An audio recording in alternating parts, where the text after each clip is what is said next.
Mike, why don't we talk about the economics of it first? Obviously, in my old district, Pensacola, Florida, that region, they are devastated economically by this oil spill. What are you finding in New Orleans?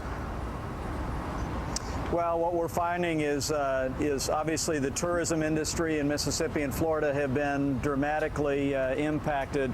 But here in New Orleans, what we heard last night when we talked to locals, when we met with BP officials, is that here, which is really the center of the oil production economy, that not only has the oil spill and its impact really devastated this area, but frankly, the Obama administration's moratorium on drilling is killing jobs in this region. We'll meet this morning with Professor John Mason, who produced a comprehensive study that said that in the Gulf of Mexico at large, there's more than 8,000 jobs that will be lost in the 6 months just directly related to the moratorium on drilling. I don't think it can be justified any longer.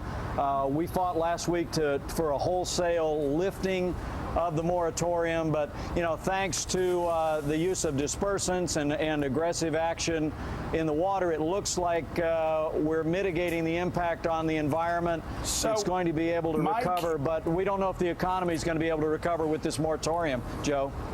You talk about dispersants. Obviously, those of us that live in the Gulf region were concerned by the fact that I think they were pumping in almost 1 million gallons of dispersants in the Gulf of Mexico. The president put a stop to that, and then we found out that Thad Allen, in effect, ignored that and continued the use of dispersants every day. Are you not concerned by the fact that we pumped all of these chemicals into this ecosystem and the impact, the long-term impact that'll have on the region and America's seafood supply?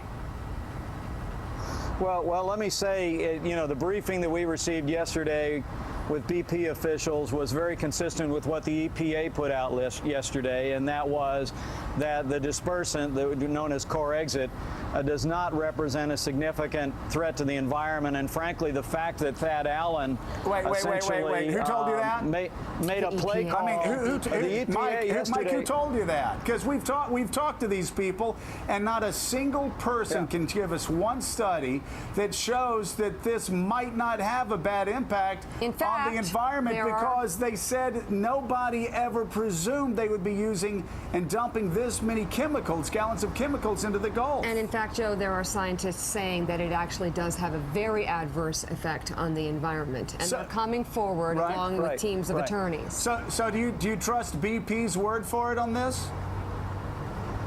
Well, no, I trust what the EPA said yesterday when they said that, in fact, the use of Corexit in the region did not represent a significant environmental hazard, and certainly not as great a hazard as potentially 5 million barrels of oil going into the region. I mean, look, this Corexit basically operates the same way the detergent in your sink when you're doing your dishes operates. It breaks up the oil and gets it to a place where biodegradation can happen, and the absence of significant tracks of oil being able to be found at this hour is widely credited, what we're hearing, with the aggressive use of dispersants. The EPA delayed the use of dispersants for about 3 weeks, but thanks to Thad Allen's decision-making process, it was approved, it was put forward, and so frankly, Joe, I think the use of dispersants is one of the reasons why we're going to see a significant mitigation of the impact on the environment. But